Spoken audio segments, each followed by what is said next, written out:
Assalamualaikum warahmatullahi wabarakatuh.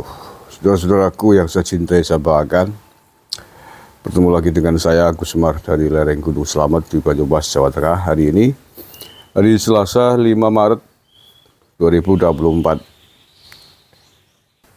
Pak Presiden Jokowi terlihat sangat santai sekali dan tidak ambil pusing terkait dengan isu hak angket.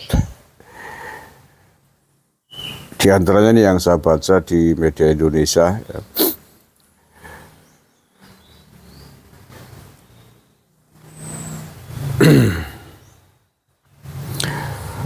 Sebut sebagai urusan DPR, Jokowi ogah ambil pusing soal hak angket kecurangan pemilu.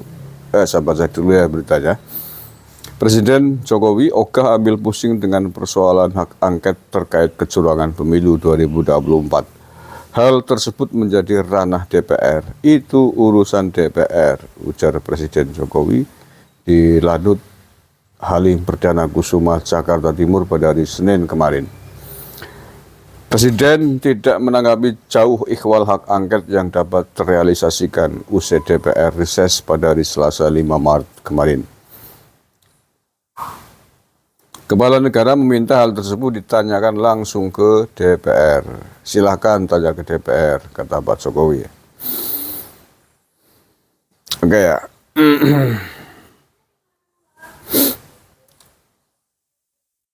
Santainya Pak Jokowi ini bukan berarti tidak tahu tentang apa dan bagaimana serta tujuannya apa hak angket. Pasti sangat tahu. Sebagai seorang presiden pasti beliau tahu seluk-beluk motif-motif dari suara-suara tersebut. Dan karena menurut Pak Jokowi itu hanya sebuah guruan politik, permainan politik, jadi Pak Jokowi sama sekali tidak ambil pusing. Plus beliau juga tahu kartu truf dari seluruh partai politik, seluruh pimpinan-pimpinannya, dan para legislator-legislator yang di dalamnya. Jadi itu yang saya tangkap. Dan sesuatu yang menurut Pak Jokowi sangat tidak mengkhawatirkan. Menurut saya begitu. Kenapa Pak Jokowi santai dan lain sebagainya. Sebagai seorang presiden lah ya. Kalau hanya untuk mengetahui reputasi track record kartu merah belang-belangnya anggota-anggota DPR RI. Dari seluruh partai termasuk PDIP pasti tahu semua. Apalagi hanya sekedar anggota dewan biasa. Ketua umum partainya, sekjennya pasti tahu. Untuk PDIP Pak Jokowi juga pasti tahu kasus Harun Masiku lah ya. Dan menurut saya itu adalah kartu truf terbesar. Ya, kasus Harun Masiku mengapa sampai hari ini masih timbun, saya kira itu kartu mati itu. Nah ya. Pelanggarannya sangat berat tuh kasus Harun Masiku, sehingga menyebabkan ketua KPU-nya dulu di penjara gara-gara kasus itu.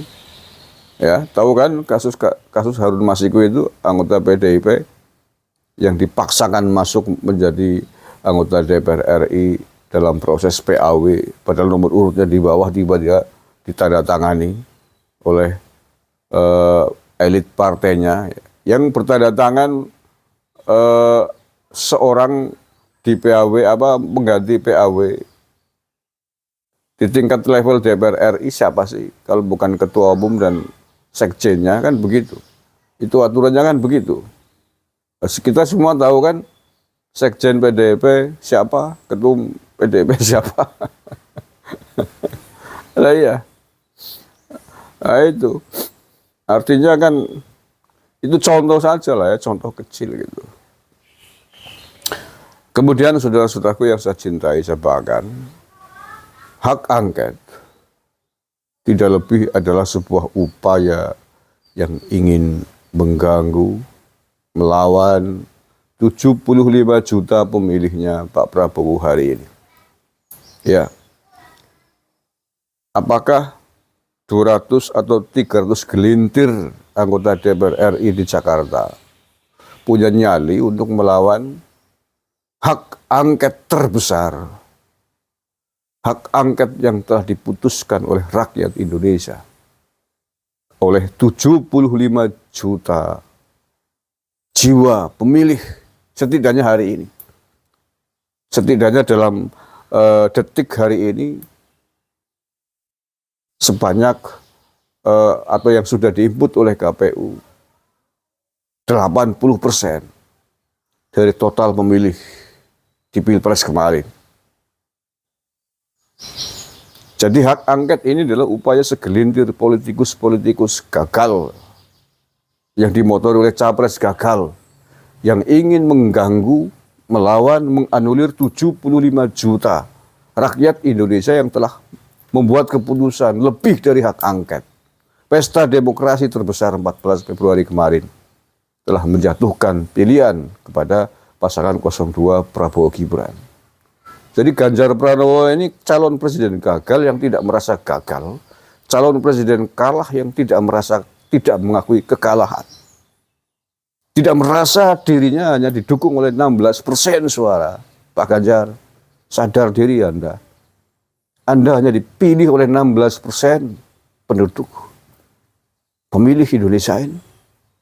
Anda telah ditinggalkan oleh ratusan juta penduduk yang lain gara-gara keangkuhan dan kesombonganmu ini. Hak angket yang Anda gulirkan juga wujud dari keangkuhan dan kekemelintian Anda, Pak Ganjar. Renungkan kata-kata saya ini. Saya orang Banyumas. Jangan macam-macam dengan 75 juta pemilihnya Pak Prabowo. Jangan macam-macam dengan mayoritas rakyat Indonesia. 75 juta rakyat Indonesia akan Anda anulir, akan Anda ganggu hanya dengan apa yang kalian sebut dengan hak angket. Anda akan membayar harga yang sangat mahal kalau itu diterus-teruskan. Harga yang mahal yang seperti apa? Pilkada, pilgub yang sebentar lagi akan kita laksanakan pada akhir tahun ini. PDIP kalau memaksakan terus mengganggu hasil pemilu ini, jangan tanya, pasti Anda akan membayar mahal pada pilkada dan pilgub atau pilkot besok ini. Anda pasti akan dihabisi oleh rakyat Indonesia untuk tidak memilih calon-calon kepala daerah yang Anda ajukan. Ya, itu harga yang harus kalian tebus besok kalau ini terus-terusan Anda gulirkan membuat gaduh bangsa dan negara ini. Pilpres 2024 14 Februari kemarin adalah hak angket terbesar yang sudah dilalui oleh bangsa dan negara ini. Jangan Anda ganggu dengan egoisme politik itu. Sekolah? Ya, nanti ya.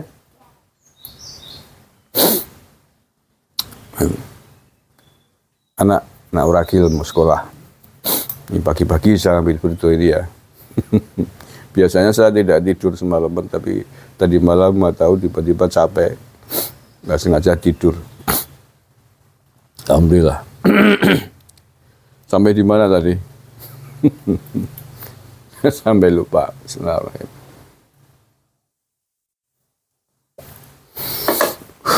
Jadi nggak usah kakek sengek gitu ya, Pak Ganjar. Kalau bahasa Banyumas, kalau saya kakek sengek, kalau saya kedawan gagam, Anda kalah ya kalah saja. Kekalahanmu itu luar biasa memalukan. Ya sekali lagi biar tahu rasa, kekalahan Anda Ganjar Pranowo sangat-sangat memalukan. 16%. Bahkan di kandang-kandang Bandeng, di sini di Banyumas, di Jawa Tengah, di Bali, di Solo. Anda evaluasi diri, lebih baik Anda duduk di rumah berdoa, minta ampun. Kumpullah dengan elit-elit PDIP, berevaluasi diri. Hari ini Anda tidak lebih dari seorang mantan gubernur, mantan calon presiden gagal. Dan PDIP, Puan Maharani, Ibu Mega, seharusnya berpikir ini. Jangan pertaruhkan calon-calon gubernur, calon-calon PDIP, calon-calon bupati, wali kota, dan anggota legislator yang baru yang akan duduk di DPR RI besok. Jangan dipertaruhkan hanya dengan nurutin egoisme ambisinya Ganjar Pranowo. Dengan hak angket yang tidak akan berguna sama sekali. Anda boleh menjadi oposisi silakan. Tapi Anda juga harus mempertimbangkan harga-harga politik pada pilkada besok ini. Juga nasib anggota DPR RI dari PDIP yang besok akan selesai atau yang akan duduk kembali, mereka pasti punya kartu-kartu truf yang sudah dikantongi oleh Pak Presiden Jokowi dan oleh lembaga-lembaga terkait yang lain. Anda mau bertaruh itu silahkan. Kalau Anda mau mempertaruhkan itu untuk melawan 75 juta rakyat Indonesia atau terkait dengan pilkada besok, silakan aja. Kalau Anda berani. Soal suara-suara partai kecil, kayak partai Gurem, kelasnya Roh Hormuzi, nggak usah dipikir itu. Apalagi Roh Hormuzi yang ikut-ikutan berseru hak angket. Anda tidak lebih dari mantan napi, Mas. Nggak usah kakek sengek untuk melawan suara 75 juta ini.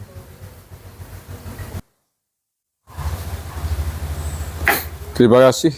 Itu saja yang ingin saya sampaikan. Assalamualaikum warahmatullahi wabarakatuh.